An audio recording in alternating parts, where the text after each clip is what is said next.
My name's Antwann Johnson, 49 years old. I was born and raised in the city of St. Louis. Going back to earliest I could remember, as most typical children, life was bittersweet. Mom tried to work and provide. Around 10, 11, 12 years old, I had admirations, dreams to be this and be that. A lot of things was premature as a adolescent. But around 15 years old, it was a guy lived across the street from me, Mr. Haynes. He was a boxer, not knowing at the time he was a coach. So I used to see him every morning out there shadow boxing. So I went over to him one day and I said, "Could you teach me how to fight like that?" And he's like, "Sure, come around to my gym." And that was Tandy's Recreation Center.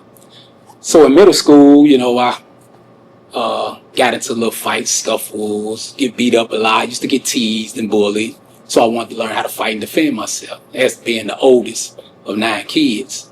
So I had to fend for my siblings. I say around maybe 17 was my first run-in with the law, hanging with some guys. We got caught in a stolen car. And, you see the local drug dealers in the neighborhood with the nice cars, flashy jewelry. I kind of looked up to that because that was like the role model for us because I really didn't have a father figure. So I tried my hands at selling dope. That didn't work. And eventually, I had my first son,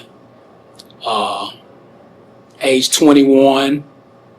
If I can back up a little bit, I became an amateur boxer. My career got cut kind of short because eventually I started experimenting with drugs. And then at age 21, I found myself locked up for first-degree murder and on criminal action for a murder of a 40-some-year-old white man. So that paralyzed me in a way because I'm like, okay, this is real. They serious about you killed this guy. And I'm trying to say, no, I didn't.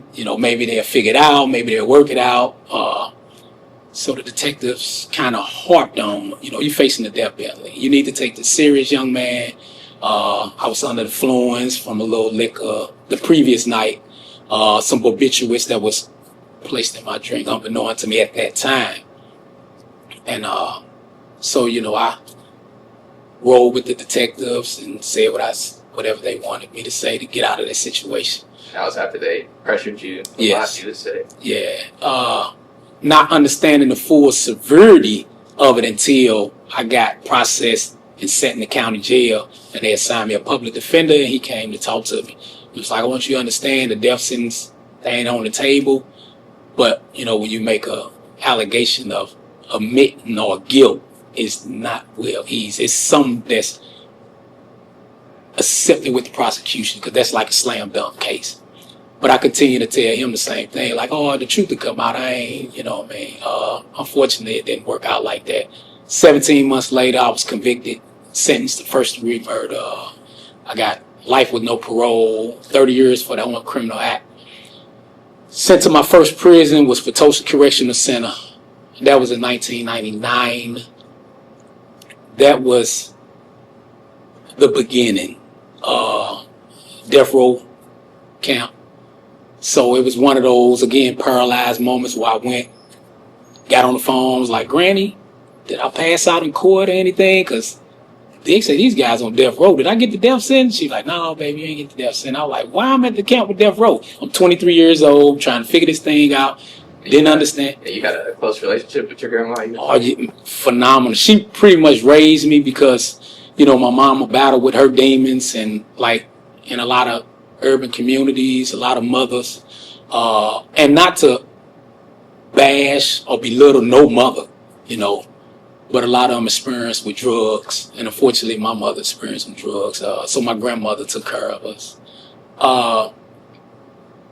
So she was like my rock, She believed in me when everybody else pretty much turned the other cheek, So she was God-fearing. Baby, pray, baby, pray, It's rebellious young man, you like, oh, Granny, come on, Granny, you know what I mean? So she like, get in that Bible, read Psalms, read what David was going through. I'm like, Granny, right now, I don't want to hear that, you know what I mean? I'm trying to get out of here. But I reflect back on that, and I believe that was an insult, you know what I mean? If I could take it back and do it all over, I would. But eventually I got into a physical altercation with a guy. I got transferred from there. Found myself at the old walls. There for a while, met some guys I knew. Experienced. What's the old walls? That's what's MSP, Missouri State Penitentiary, what they call the bloodiest 40 acres. Got back there. Didn't stay there long. Got into a physical altercation. Got transferred again. Went to Charleston. That's when I kind of experienced a couple guys committing suicide. Like, whoa, Were those people you were close to? Or? No, just random prison peers. And then that's when I got hit with the news my grandmother died. So that was like, I took that hard. Like, the only person that really believed in me died. So it was like, don't nobody care. I ain't, then father and everybody else started dying off. But it didn't hit me as hard as Granny, because Granny was like, Mom, I called her mama. Eventually, I got transferred from there, went to Bonne Terre. From Bonne Terre, I came here in 2009. And then when I got here, that's when I kind of tried to find my way or find a sense of purpose. Eventually, I started reading the Bible, stuff like that. I got baptized in 2015. Trying to make this new transition, I ended up signing up for ITC, intensive therapy. It's an intensive therapeutic program. It's an alcohol and drug program.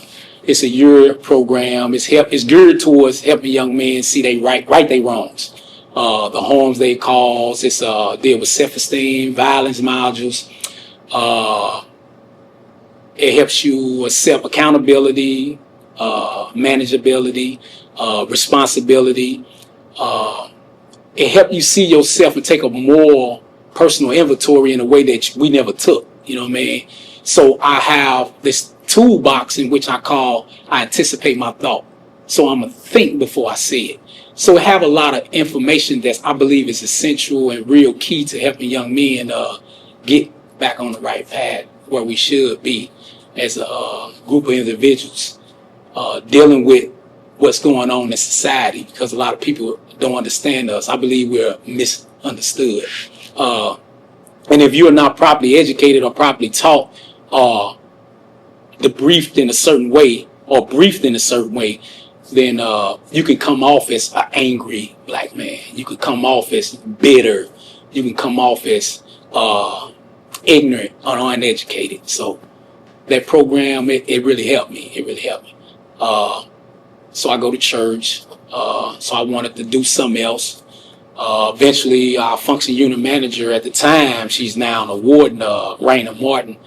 She asked me to come and help her run the ECU, Enhanced Care Unit, Daily Living Assistance Program. So I went over there and helped with elderly patients who's bound to wheelchairs, debilitating illnesses, and so forth and so on. And that's when I started understanding the compassion. Like, man, you know what I mean? In society, I never looked at it like that. I would walk past somebody in a wheelchair or somebody on a crutch, you know what I mean? But in here, you kind of grow empathy for your prison peer. Like, man, he's struggling. He can't get around. So that's why I believe that we're not evil people. Them just labels that's placed upon us because we are misunderstood. So I did that for a while. And then eventually I went up to the prison medical ward. TCU is called Transitional Care Unit. And a lot of those guys kind of reach stage 3 to 4 cancer. So I sit with them guys on hospice, during their final moments. Some of them turn a leaf and believe in God. Some of them, just slip away. So that was a life-altering experience too. Like, okay, man, life is really real. So to pretty sum my thing all the way up, it's like, it's been a roller coaster ride per se. Like I said, I set my innocence to the side for the selflessness to help others. During the COVID pandemic was real traumatic. You know what I mean? It was a panic. It was something that hit the prison unbeknown. medical, prison officials, wasn't nobody ready for it. So they asked several inmates would they go up there under quarantine and live for a year. So I was one of the guys that volunteered, and there was 2 more other guys. One of them, he ended up committing suicide. Unfortunately, Lemuel Carter, he was a good guy. But the other guy, Ralph Mosley, he's still up here. So, trying to comfort somebody who's trying to wrap their mind around what's to come was difficult for me because I wasn't trained in this, you know what I mean? So it was like, okay, how we gonna get through this? Mind you that I don't want to die either, you know what I mean? So I witnessed 10 of them succumb to COVID. 10 people just in this? 10 people died to COVID. So I'm like, I think the one that hit me the most was George. Because me and George built the bond. One of those bonds. Wait, he say, he was feisty. He was feisty. He was misunderstood, but I understood him. He say,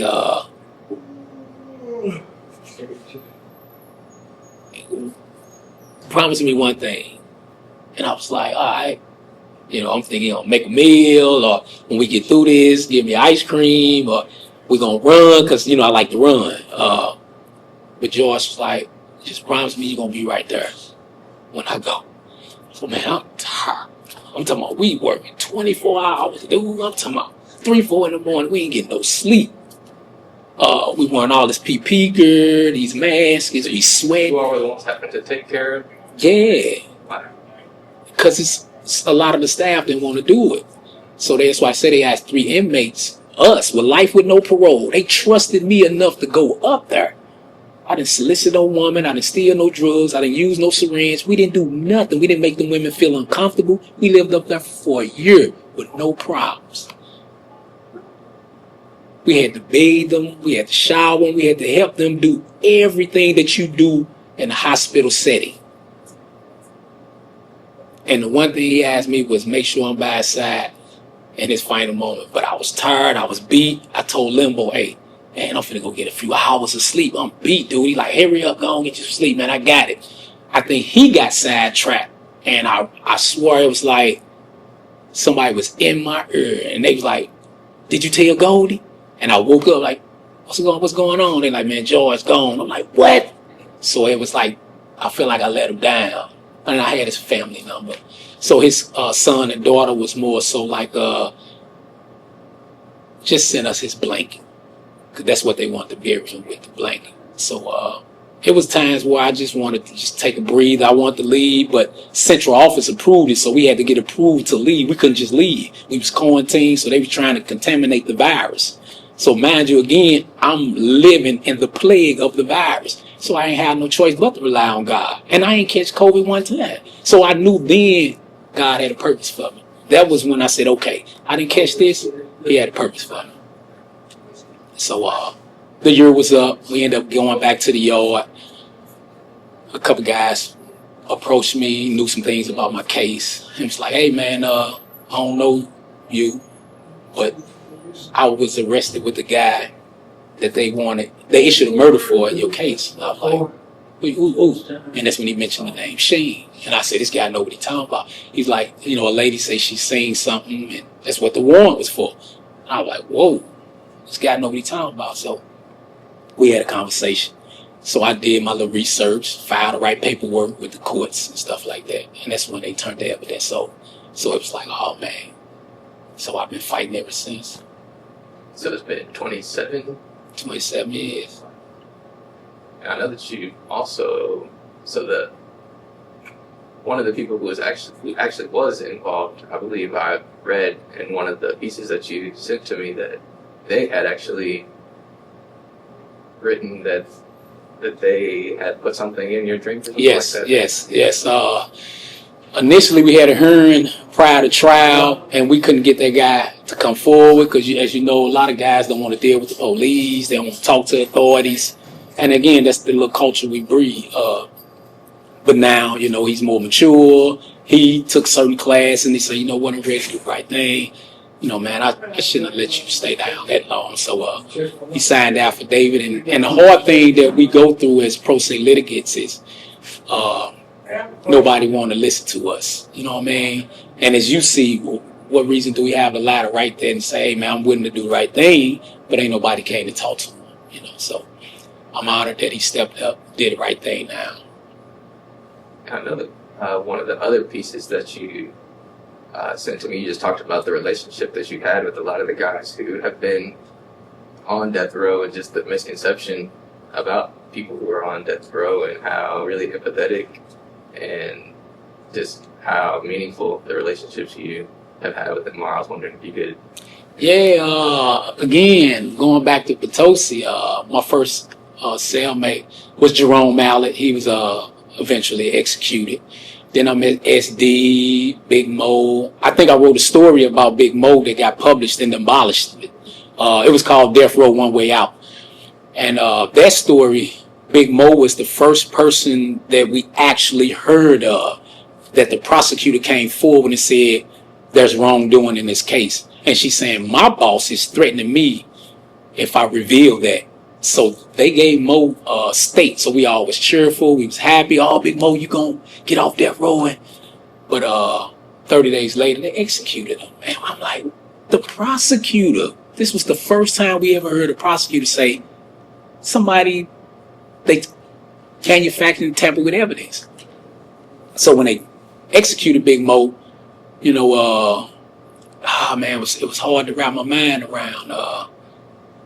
Like I said in the story, that night I sat in the cell and somebody placed a radio at the base of the door and played Tupac, Life Goes On. So that song stays in my head every time I see somebody get executed. Then 1 hour, me and Marcellus Williams was cellies. Oh man, he's phenomenal. Yeah, he was a phenomenal guy. Very educated, strong in his belief. He believed everything was by no coincidence. His God he called Allah. Allah is in full control. And eventually I ended up going, getting another cellie. But SD, DJ, Stanley Hall, all those guys eventually was executed, but they had a unique bond. I'm talking about, you have to be there to experience this bond. You can see it. It was like they was in a world within their own. They had a brotherhood that was something I yearned for, with my siblings, you know what I mean? Because they was together. And I think it was Big Mo or Jerome Mallet that said, if one of us make it out alive, a part of all us made it out alive. And that stuck with me, so I had to put that in the story. And I know that you also talked a little bit about just your views on death row in general. Like, do you just have a perspective on it in terms of whether you think it should be abolished completely? Well, I mean, my take on it is no individual should have the say or dictate how a person's life should end. That should be up to God, man. And I think that's what's wrong with, our government to a degree. Like, I'm in direct contact with legislators and certain senators, and they are listening, but, they overruled by the vast majority. So if I can convey it in a way or help the public really get involved, abolish death row. You have to understand that they have a hard job. There's no way around it. They want to please the public. They want to be able to please prisoners. They want to please other officials. And they can't please everybody. And I know this. But there should be some other alternative, instead of putting a man to death, because ain't no coming back from that. I think the last person I recall was executed that was innocent was, despite Marcellus Williams, was Reggie Griffin. Not Reggie Griffin, Larry Griffin. Larry Griffin was on death row, and I think somebody got on camera for the press and said, I think the state, I believe, said at the time we had enough evidence. Hey man, at the time we had enough. We talking about a human's life. There's no when my life is gone, it's gone. There's no coming back from that. When my life is gone, it's gone. There's no coming back from that. And you're basing your career at the expense of another human's life. Shouldn't no man have that much power? No man. No man. So I believe the judicial system, I'm going to keep it real, man. The government, man, it need to be revamped. It need to have a full and thorough overhaul. Some of these common practices that they still perpetuating, man, that stuff got to be done away with. We're dealing with a whole new era, a whole new way of living. Life and technology is still advancing. But the minds of humans are stagnating. And that's why we're not getting ahead. Even in society, that's why we're not getting ahead, right? That's why you see people working 2 and 3 jobs and still not getting ahead. Something is wrong. Something's wrong. I know that you are expert in like accountability and facilitation. I'm interested just in, because I also write a lot about the impacts that prisons and jails have, especially on Black communities. And I'm wondering if you had thoughts on, just from your experience being here, whether you feel like it's a place that is rehabilitative, or whether you feel like it's a place that is much more harmful to Black people specifically. Well, I'm gonna be honest. Again, Legislator Rudy Veets and Legislator Marlene Terry, I'm very applaud that they created this bill. Hopefully it will be able to affect more. But it's a motivational boot camp. And again, it's based off some of the plans that I put together for an at-risk youth program that I created. And the program, you hear oftentimes than not, is the average young male suffered from verbal, psychological, and physical abuse. Most parents, it was alcohol and drugs in the house. So that child, that nurturing child that was looking for love and understanding, didn't get it in the home, so they went to the street. And we already know that that's a false love. So this is what they're taking in and believing this is how a man's supposed to be. You know understand what I'm saying? So, and then the guys in the street, the older heads, we're taught to use our sexuality. We're taught to use our masculinity to do this and do this, to get away, to manipulate, to whatever the situation may be. These are the things that we're taught. That's what's being a man, which that was, to a degree, man, it was harming us more than helping us. You telling me being a man is to provide, but I'm trying to help you understand that going out there selling that dope, you ain't doing nothing but making it more easy for them. You know what I mean? But you saying, I don't want to go home at night and look at the tears of my child eye because he's hungry. I get it, brother. I get it. But you still got to find a better way, because all you doing is making these places more richer and making them build another one in the next 60 miles from here. They're ready to build another prison because you continue to allow them to build prison based off your actions. So it helped me see the harms. It helped me see my actions in a way that I didn't see it before. Okay, they got a temporary service. I'm going to go do that. I'm going to try to find me a great safety net that I can rely on. Hey, Ryan, times are hard. I can't find a job. I think you loan me a few bucks until things get better. You know what I mean? So, and then I have to understand that, man, we have to put a little bit more pressure on our government, you know what I mean, to provide and make better way. Also, be mindful and do your homework on the people you're electing into these offices. Society have to understand this is not no white man's problem. This is a society's problem. And until they understand that, we're going to continue to go through the same things we're going through. So, again, listening to these guys, and once they understand the information and once they start to see the harms they created and start to become conscious, they start to get emotional in a way that, man, it blows your mind. They like, wow. They getting on the phone telling their mothers, their grandmothers, their aunts, their dad, I'm sorry. I'm sorry. I'm sorry. And that there just moved me. I was like, you know what, this is powerful. Society needs this. And do you think that those kind of spaces for accountability can or should be created outside of prison? And what do you I have no doubt. Absolutely. I think if there, I just did a story with the Kansas City Star based on the lawsuit Prison Legal News put on the Department of Correction with the book ban.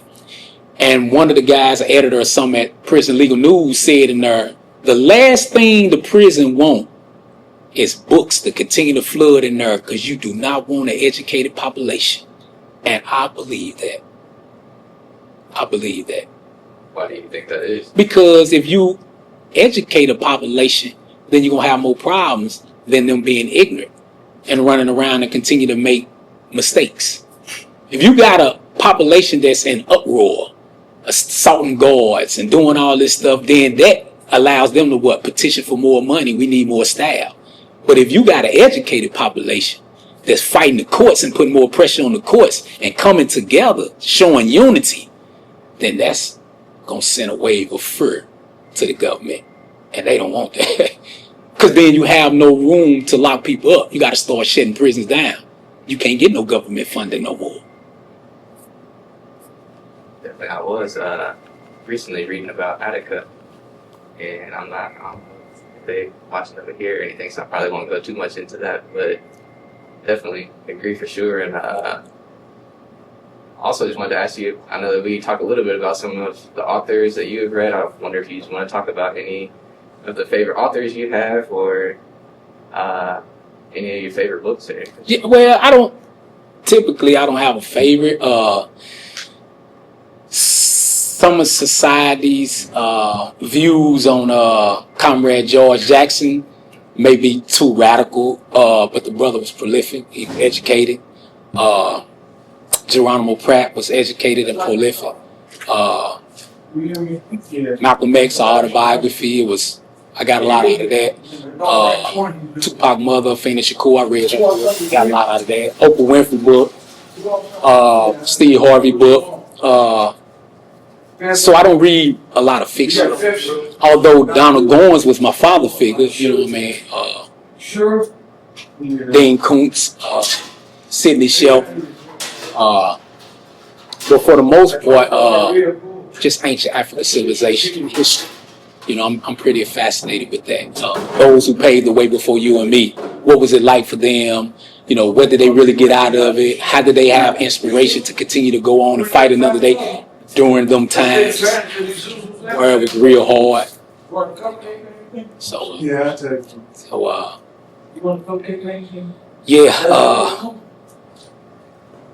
but the overall would be Frederick Douglass. And it was amazing that you mentioned him because they just showed an autobiography on him. And, you know, they wanted to buy him out of slavery because he was well-spoken, he knew how to articulate his letters and stuff like that.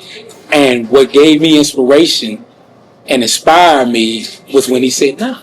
And he looked the camera head on. Like, nah. If it takes me staying in bondage to be a voice for the rest, then I'm going to be here. You, your money, your political views ain't going to change that. And I admire that in Frederick Douglass. Straight up. So that gave me inspiration to go out there and run 3 miles every other day. If he can do it at that hour, well, they could have just easily took him somewhere and hung him. Took him anywhere and hung him. And he said, nah. And he understood that. And that's what I'm trying to convey in my writings. Don't judge me or define me by my current position. And he proved that. You know what I mean? That's why he educated himself. He hit them with a language that blew their mind.